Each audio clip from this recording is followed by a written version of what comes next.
Hello friends, आज हम start कर रहे हैं थर्मोडाइनमिक्स। ओके, सो थर्मोडाइनमिक्स क्या होता है, नया चैप्टर स्टार्ट कर रहे हैं। सो एक्साइटेड हो। थर्मोडाइनमिक्स काफ़ी इंपॉर्टेंट चैप्टर है। ओके, इसमें काफ़ी कवर हो जाता है एग्जाम में। सो थर्मोडाइनमिक्स में क्या होता है, व्हाट इज थर्मोडाइनमिक्स? थर्मोडाइनमिक्स क्या होता है? डायनामिक्स मीन्स क्या है? Movement, transfer. एंड थर्मो का मीनिंग क्या है? एनर्जी। ओके, सो हम थर्मोडाइनमिक्स को क्या बोल सकते हैं?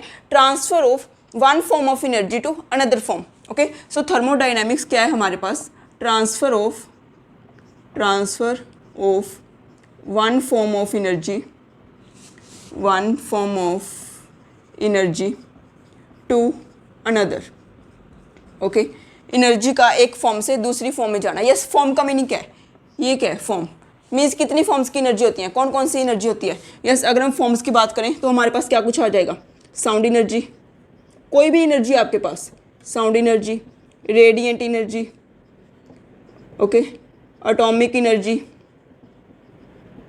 Sound energy, radiant energy, atomic energy, light energy, कोई भी एनर्जी आपके पास, एक एनर्जी का दूसरी एक एनर्जी की फॉर्म को दूसरी एनर्जी की फॉर्म में कन्वर्ट करना, उसको हम बोलते हैं थर्मोडाइनमिक्स। ओके, सो अब देखो, अब हमने क्या करना है? एनर्जी ट्रांसफर करनी है। एनर्जी किस फॉर्म में ट्रांसफर हो सकती है?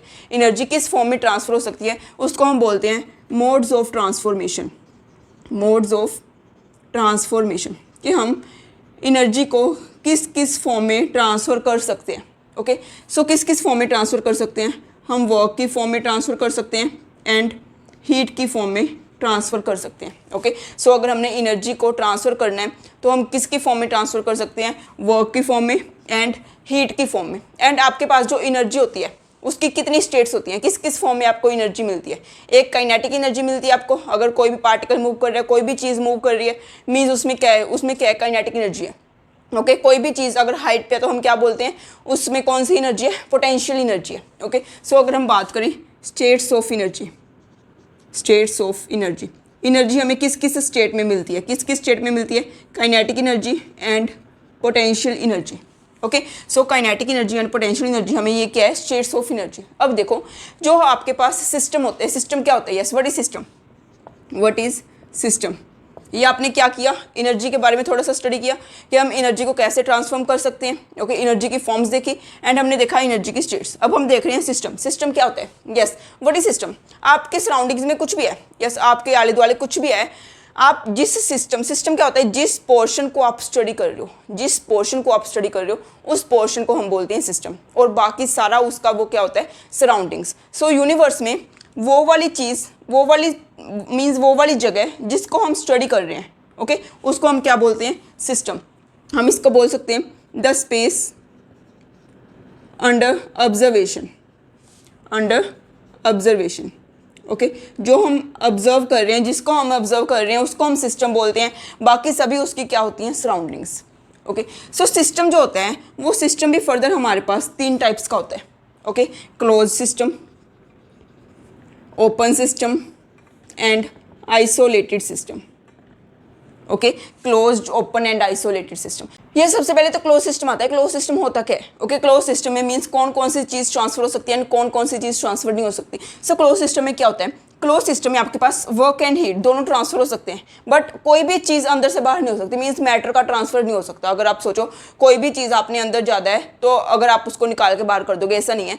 क्लोज है, बंद है, बट उसमें वर्क एंड हीट आप पास कर सकते हैं। सराउंडिंग में से सिस्टम जा सकता है, सिस्टम में से सराउंडिंग में जा सकता है। सो हम लिख सकते हैं क्लोज सिस्टम में क्या कुछ हो सकते हैं? Work and heat transfer. Okay, work and heat transfer हो सकते हैं। ओपन में क्या कुछ हो सकता है? ओपन में वर्क भी होगा, ये तो ओपन ही है, सारा कुछ ट्रांसफर होगा, वर्क भी होगा, हीट भी होगा एंड अमाउंट भी ट्रांसफर होगा, या फिर आप अमाउंट को लिख सकते हो मैटर भी ट्रांसफर होगा। Okay, matter transfer.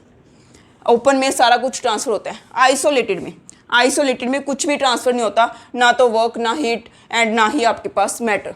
ओके, सो हम यहाँ पे लिख सकते हैं neither work nor heat transfer. ये बिल्कुल आइसोलेटेड है, इसमें कुछ भी ट्रांसफर नहीं हो सकता। ओके, सो अब देखो, वर्क एंड हीट ट्रांसफर हो सकता है। वर्क किसके इक्वल होता है? माइनस पी डी वी के इक्वल। ओके, एंड हीट किसकी इक्वल होती है? D Q is equal to T D S. So means आपके पास क्या है? 4 वेरिएबल्स आ गए। 4 वेरिएबल्स आ गए, कौन कौन से? P V S T. Okay, so आपके पास क्या आ गया, 4 variables, PV ST R 4 variables. हम इन चारों को क्या कर सकते हैं, चेंज कर सकते हैं। ये चारें क्या है हमारे पास, वेरिएबल्स हैं। PV ST क्या है, वेरिएबल्स। और यहाँ पे हमारे पास एक और वेरिएबल आ जाता है जिसको हम क्या बोलते हैं, NI। NI क्या है हमारे पास, मैटर कि आपने किसी भी चीज़ की कितनी अमाउंट ट्रांसफ़र की है। ओके, एन क्या है आपके पास, किसी भी चीज़ की अमाउंट है, कितनी ट्रांसफ़र की है। सो हमारे पास इसमें ओपन में कितने वो आगे वेरिएबल्स आगे, PV ST N। इसमें 5 वेरिएबल्स हैं, इसमें 4 वेरिएबल्स हैं, इसमें कोई भी वेरिएबल नहीं है, इसमें तो हम कुछ चेंज ही नहीं कर सकते। सो इसको हम बोलते हैं, PV ST को हम बोलते हैं थर्मोडाइनमिक वेरिएबल्स। ओके, इन 4 थर्मोडाइनमिक वेरिएबल्स के कॉरस्पॉन्डिंग हमारे पास होते हैं thermodynamic potentials. Okay, thermodynamic potentials. वो थर्मोडाइनमिक पोटेंशियल्स अब कौन कौन से हैं, PV ST के कॉरस्पॉन्डिंग हमारे पास थर्मोडाइनमिक पोटेंशियल्स हैं GHAU।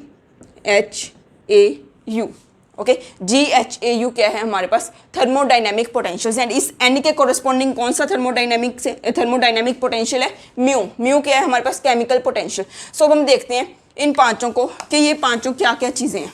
ओके, PV ST क्या है हमारे पास, thermodynamic variables. And GHAU mu क्या है हमारे पास, थर्मोडाइनमिक पोटेंशियल। G को हम बोलते हैं गिब्स फ्री एनर्जी। आज का लेक्चर बिल्कुल बेसिक है, बट यही क्या है हमारे पास, एक रूट है, थर्मोडाइनमिक्स का रूट है जो आज का लेक्चर है। अगर आपको आज का लेक्चर समझ में आ रहा है मीन्स आगे आपको ईजिली समझ में आ जाएगा। ओके, G क्या है, Gibbs free energy. And H क्या है, H क्या होता है आपके पास, इंथैल्पी। यस, A क्या होता है, Helmholtz free energy, Helmholtz free energy. U क्या होता है, इंटरनल एनर्जी। एंड म्यू क्या है हमारे पास, केमिकल पोटेंशियल। ओके, म्यू क्या है हमारे पास, केमिकल पोटेंशियल। ये पांचों के पांचों क्या है, क्या thermodynamic potentials. Okay, so PV ST are the thermodynamic variables. उसके कॉरस्पॉन्डिंग आपके पास थर्मोडाइनमिक पोटेंशियल्स कौन कौन से हैं, GHAU। अब देखो, ये तो था हमारे पास thermodynamic variables and thermodynamic potential के बारे में हमने थोड़ा सा देख लिया। आज हम सारा बेसिक कर रहे हैं। अब आपके पास जो इंपॉर्टेंट है, सबसे ज़्यादा इंपॉर्टेंट थर्मोडाइनमिक्स में क्या है, यूनिट कन्वर्जन। क्योंकि कोई भी न्यूमेरिकल आता है, यूनिट कन्वर्जन का काफ़ी रोल होता है। अगर आपको यूनिट कन्वर्जन ही नहीं करनी आई तो सारा का सारा आपका न्यूमेरिकल गलत हो जाएगा। सो यूनिट कन्वर्जन हमने किस किस चीज़ की सीखनी है, वॉल्यूम की, प्रेशर की, एंड आपके पास volume, pressure and energy. Okay, हमने इन तीनों की यूनिट्स कन्वर्जन देखनी है। अब देखो, सबसे पहले हम वॉल्यूम की बात करें, वॉल्यूम की बात करते हैं। तो वॉल्यूम अगर आप देखो, 1 metre cube is equal to 1000 litre. Okay, 1 metre cube किसके इक्वल होता है, 1000 लीटर के। सो अब देखो, अगर मीटर को हमने डेसीमीटर में चेंज करना है, हमने डेसीमीटर और लीटर में रिलेशन देखना है, आपको ये तो पता होना चाहिए 1 मीटर क्यूब 1000 लीटर के इक्वल होता है। और मीटर को अगर हम डेसीमीटर में चेंज करें, 1 मीटर में 10 डेसीमीटर्स होते हैं। So means 1000 decimetre cube is equal to 1000 litre, means 1 decimetre cube is equal to 1 litre. ये सारी यूनिट कन्वर्जन प्लीज़ टिप्स पे होनी चाहिए। अगर आप सोचोगे आप पेपर में ही कर लोगे तो मुश्किल हो जाता है वहाँ पे करना। ओके, सो यहाँ पे आप शुरू से ही प्रैक्टिस करो सो दैट आप पेपर में इजीली कर सको। 1 metre cube is equal to 1000 litre, 1 decimetre cube is equal to 1 litre. अब देखो, अगर हम मीटर को सेंटीमीटर में चेंज करें तो आपके पास क्या आ जाएगा, यहाँ पे आप 100 सेंटीमीटर लिखोगे, फिर 100 सेंटीमीटर, फिर 100 सेंटीमीटर, मीन्स आपके पास क्या आ जाएगा, 1000 centimetre cube is equal to 1 litre. 1000 centimetre, 1000 से 1000 कैंसिल हो जाएगा, 1000 ही बचेगा। 1000 centimetre cube is equal to 1 litre. अगर आपने मिली लीटर में देखना है सो आपके पास क्या आ जाएगा, 1 centimetre cube is equal to 1 milli litre.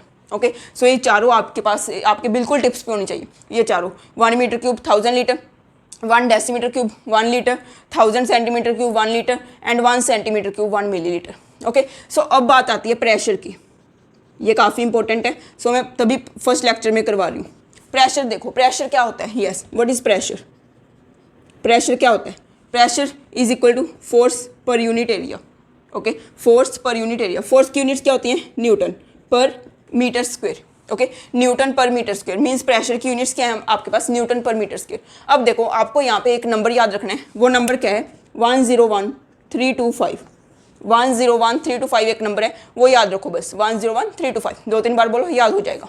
अब देखो ये 101,325 होता क्या है, 101,325 होता क्या है, अगर आप प्रेशर की यूनिट्स लिखो 1 एटमोसफियर, ओके 1 एटमोसफियर, ये 1 एटमोसफियर किसके इक्वल होता है, 101,325 newton per metre square, okay. So 1 atmosphere is equal to 101,325 newton per metre square. So newton per metre square को हम बोलते हैं, newton per metre square is known as pascal, okay. Newton per metre square को हम क्या बोलते हैं, pascal. So means 1 atmosphere is equal to 101,325 pascal, okay. PA का मतलब क्या होता है, पास्कल, ओके। पर्सनल असिस्टेंट या कुछ भी नहीं होता, प्रोजेक्ट एसोसिएट वगैरह। 1 atmosphere is equal to 101,325 pascal, pascal क्या है, पीए, ओके। सो अब देखो अगर हम देखें 1 atmosphere is equal to 101.325 kilo pascal. हमने क्या किया, 10 रेज़ पर यहाँ पे पॉइंट लगा दिया, 10⁻³ लिख दिया, 10⁻³ क्या होता है, किलो। सो मीन्स 1 एटमोसफियर किसके बराबर है, 101.325 किलो पास्कल। अगर हम देखें, अगर हम 10⁻⁵ करें तो किसके इक्वल आ जाएगा, 1 atmosphere is equal to 1.01325 into 10⁻⁵ pascal, okay. This 10⁻⁵ Pascal is known as bar. This 10⁻⁵ Pascal is known as bar, okay. So means आपके पास जो 1 एटमोसफियर है, 1 एटमोसफियर किसके इक्वल आ गया, 1.01325 बार, ओके। ये इंपॉर्टेंट है, आपके पास क्या आ गया, 1 एटमोसफियर इज इक्वल टू 1.01325 बार, काफ़ी इंपॉर्टेंट है। मीन्स आपके पास ना जो एटमोसफियर होता है वो अप्रॉक्सीमेटली इक्वल टू बार ही होता है, approximately, not exactly equal, because 1 atmosphere is equal to 1.01325 bar. आपको पता होना चाहिए बार किसके इक्वल है, 1 bar is equal to 10⁻⁵ pascal, 1 bar is equal to 10⁻⁵ pascal, okay. So अब देखो जैसे आपके पास में इसके जो क्वेश्चंस हैं, ऐसे सच मीन्स डायरेक्ट क्वेश्चन आपको आया तो 2 मार्क्स वाले पार्ट बी में ही आएगा, बट इंपॉर्टेंट है, आ सकता है, ओके। जैसे आपके पास क्वेश्चन आया हुआ है पहले, 1 litre bar is equal to how many joules, okay. या फिर आप बोल सकते हो how many joules are there in 1 litre bar. So आपने इसको सॉल्व भी करना है मेनली। लीटर बार क्या होता है, यस, लीटर को अगर आप मीटर क्यूब में चेंज करो तो आपके पास क्या आ जाएगा, यहाँ पे क्या है, 1 लीटर। सो 10⁻⁻³ मीटर क्यूब, ओके। क्योंकि हमने देखा ही था 1 मीटर क्यूब 1000 लीटर के बराबर है, मीन्स लीटर किसके इक्वल है, 10⁻³ मीटर क्यूब। बार क्या होता है, बार क्या होता है आपके पास, 10⁻⁵ पास्कल, 10⁻⁵ पास्कल। पास्कल क्या होता है, Newton per metre square, pascal क्या होता है, न्यूटन पर मीटर स्क्वायर। सो मीटर स्क्वायर से यहाँ पे 3 पावर है, 2 पावर कैंसिल हो गई, अकेला मीटर रह गया। सो कितना आ गया, 100 न्यूटन मीटर। ये न्यूटन मीटर ही क्या होता है, जूल्स, न्यूटन मीटर ही क्या होता है, जूल्स। सो मीन्स आपके पास 1 litre bar is equal to 100 joules. ये क्वेश्चन पहले आया हुआ है। देखो करना ही क्या है, अगर आपको ऐसे ही नहीं पता कि बार क्या होता है, 10⁻⁵ पास्कल होता है, तो आप ये कैसे करोगे, 1 सेकंड का क्वेश्चन भी नहीं है। सो आपको पता होना चाहिए कि 1 बार किसके इक्वल होता है, 10⁻⁵ पास्कल। ये तो मोस्टली सभी को पता ही होता है, लीटर एंड मीटर क्यूब में रिलेशन तो पता ही होता है, बट बार एंड इसमें पास्कल में, एंड पास्कल को न्यूटन पर मीटर स्क्वायर बोलते हैं। ये सिर्फ उन्हीं को पता होगा जो बच्चे तैयारी कर रहे हैं, ओके, या फिर जिनको थोड़ी बहुत नॉलेज है। So 1 litre bar is equal to 100 joules. ये क्वेश्चन आया हुआ है पहले, एंड इसके रिलेटेड आपको कोई भी क्वेश्चन पूछा जा सकता है। सो अब देखो, अब हम करते हैं एनर्जी की यूनिट्स। एनर्जी क्या होती है, यस, अगर हम एनर्जी की बात कर रहे हैं, एनर्जी में क्या होता है, एनर्जी में आपको कहीं ना कहीं आर की जरूरत पड़ेगी, ओके। हम इसमें हेल्प लेते हैं आर की, ओके, आर की हेल्प लेते हैं। आर क्या होता है आपके पास, गैस कांस्टेंट। सो आर की वैल्यू क्या होती है, अगर हम आर की वैल्यू देखें, 2 कैलोरी पर केल्विन पर मोल, ओके। और क्या होती है, 8.314, ये तो हमें सभी को पता ही है, 8.314 जूल पर केल्विन पर मोल, ओके। और क्या होता है आपके पास, अगर आप लीटर एटमॉस्फेयर में देखना चाहते हो तो यहाँ पे क्या आ जाएगा, 0.0821 लीटर एटमॉस्फेयर पर केल्विन पर मोल। और अगर आप इसको देखना चाहते हो लीटर बार में, तो आप क्या करोगे, जस्ट इसको क्या करोगे, 100 से डिवाइड कर दोगे, 0.08314 लीटर बार पर केल्विन पर मोल, ओके। सो ये क्या हो गया आपके पास, आर की वैल्यूज हो गई डिफरेंट यूनिट्स में। सो अगर आपको आता है एनर्जी की, आप फाइंड, या फिर आप लिख सकते हो कन्वर्ट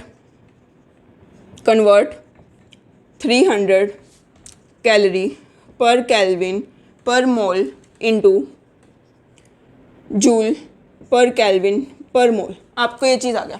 आपको यूनिट्स क्या दी हुई हैं, कैलोरी पर केल्विन पर मोल। आपने इसको किस में कन्वर्ट करना है, joule per kelvin per mole. सो आप क्या करोगे कि आर की आपको जो वैल्यू दी हुई है, आर की आपको यो यूनिट्स दी हुई है, जैसे आपको कैलोरी में दी हुई है, कैलोरी पर केल्विन पर मोल में दी हुई है, ये वैल्यू तो आप लिख लोगे।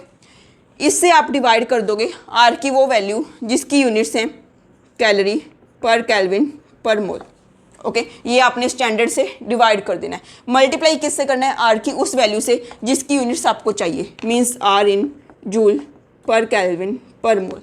सो अब देखो, आपने 300 कैलोरी पर केल्विन पर मोल को कन्वर्ट करना है, 300 कैलोरी पर केल्विन पर मोल को आपने कन्वर्ट करना है जूल पर केल्विन पर मोल में। सो ऊपर क्या लिखोगे आप, आर की वो वैल्यू जिसकी यूनिट्स हैं जूल पर केल्विन पर मोल, वो क्या है 8.314 divided by joule per kelvin per mole divided by are की वो वैल्यू जिसकी यूनिट्स कैलोरी पर केल्विन पर मोल है, वो क्या है 2 कैलोरी पर केल्विन पर मोल। सो देखो, कैलोरी पर केल्विन पर मोल, कैलोरी पर केल्विन पर मोल, ये कैंसिल हो गया। आपके पास यूनिट्स क्या रहेगी, joule per kelvin per mole. So means आप ऐसे क्या कर सकते हो, कैलकुलेट कर सकते हो यूनिट्स से। आप अगर आपको आता है कि इसको इसमें कन्वर्ट करो तो आप इजीली कर सकते हो। ओके, सो देखो 300 कैलोरी पर केल्विन पर मोल को आपने जूल पर केल्विन पर मोल में कन्वर्ट करना है। सो आपने आर की उस वैल्यू से मल्टीप्लाई कर दिया, आर की उस वैल्यू से मल्टीप्लाई करना है जिसमें कन्वर्ट करना है, आर की उस वैल्यू से डिवाइड करना है जिसमें आपको दिया हुआ है, आर की उस वैल्यू से डिवाइड करना है जिसमें आपको दिया हुआ है। सो ये ऐसे आप क्या कर सकते हो, कोई भी वैल्यू, कोई भी एनर्जी दूसरी फॉर्म में कन्वर्ट कर सकते हो। आप कैलोरी से जूल में जा सकते हो, अगर आप कैलोरी से लीटर एटमॉस्फेयर में जाना चाहते हो वो जा सकते हो, अगर आप लीटर बार में जाना चाहते हो वो जा सकते हो। ओके, सो आप ऐसे एनर्जी को ट्रांसफॉर्म कर सकते हो। ओके, सो हमने क्या देखा, वॉल्यूम देखा, वॉल्यूम की यूनिट कन्वर्जन देखी, प्रेशर की यूनिट कन्वर्जन देखी एंड एनर्जी की यूनिट कन्वर्जन देखी। ओके, यस, अगर आपके पास क्वेश्चन है, आपने कन्वर्ट करना है kilo pascal litre two joule, आपने देखना है किलो पास्कल लीटर में कितने जूल्स हैं। सो आप कैसे करोगे, किलो का मीनिंग क्या है, किलो का मीनिंग क्या है 10 raise power 3 means 1000। Okay, pascal का मीनिंग क्या है, Newton per metre square. Litre का मीनिंग क्या है, लीटर का मीनिंग क्या है, अगर हम मीटर की फॉर्म में चेंज करें 10 raise power -3 metre cube. So simple है, इसको कैंसिल कर दिया, न्यूटन मीटर आ गया, न्यूटन मीटर ही जूल होता है, 10 पावर -3 से 10 पावर 3 कैंसिल हो गया, मीन्स आपके पास क्या आ गया, ये 1 जूल के इक्वल आ गया, 1 जूल के इक्वल आ गया। सो 1 किलो पास्कल लीटर में कितने जूल्स होते हैं, 1 जूल होता है, या फिर आप बोल सकते हो kilo pascal litre is equal to joule. आपको पता होना चाहिए जूल क्या होता है, न्यूटन मीटर होता है, joule is newton metre. So kilo pascal litre is equal to joule. आपको ऐसे कोई भी यूनिट कन्वर्जन आ सकती है, ऑब्वियसली 4 मार्क्स में तो नहीं आएगा, बट यस, अगर आपको ये वाला लेक्चर समझ में आ गया ना, अगर आपको ये वाला लेक्चर अच्छा लगा, समझ में आ गया, तो आपको आगे कोई भी मुश्किल नहीं आएगी। ओके, बिकॉज ये काफ़ी जगह यूज़ होगा, यूनिट कन्वर्जन काफ़ी जगह यूज़ होती है। ओके, एंड सिस्टम के बारे में आपको पता होना चाहिए, क्योंकि आगे हम देखेंगे आइसोलेटेड सिस्टम का देखेंगे, क्लोज सिस्टम का देखेंगे, ओपन सिस्टम का देखेंगे। आपको पता होना चाहिए ओपन सिस्टम में क्या होता है, ओपन सिस्टम में क्या होता है, सारा कुछ ट्रांसफर होता है, हीट भी होता है, वर्क भी होता है एंड मैटर भी ट्रांसफर होता है। सो उसके कॉरस्पॉन्डिंग आपके पास 5 वेरिएबल आए थे एंड 5 ही थर्मोडायनेमिक पोटेंशियल आए थे। वेरिएबल कौन कौन से हैं, PV, SG, N and potentials कौन कौन से हैं, G, H, A, U, mu, I। Okay, mu क्या है आपके पास, केमिकल पोटेंशियल। इसे हमने देखा था, G को क्या बोलते हैं, H को क्या बोलते हैं, A को क्या बोलते हैं एंड U को क्या बोलते हैं। ओके, सो नेक्स्ट वीडियो में हम मतलब कल क्या करेंगे, हम बॉन्ड स्क्वायर करेंगे। ओके, बॉन्ड स्क्वायर जो कि काफ़ी इंपॉर्टेंट है। बॉन्ड स्क्वायर में से एक ना एक क्वेश्चन, मीन्स एक तो पक्का आएगा ही आएगा, 2 भी आ सकते हैं। बॉन्ड स्क्वायर काफ़ी ज़्यादा इंपॉर्टेंट है, इसके बेसिस पे, इसकी एप्लीकेशंस पे 1-2 क्वेश्चन आराम से आते ही आते हैं हर एक बार। ओके, सो अगर आपको ये वीडियो पसंद आया तो प्लीज़ लाइक कीजिए एंड मैक्सिमम शेयर कीजिए। Thank you.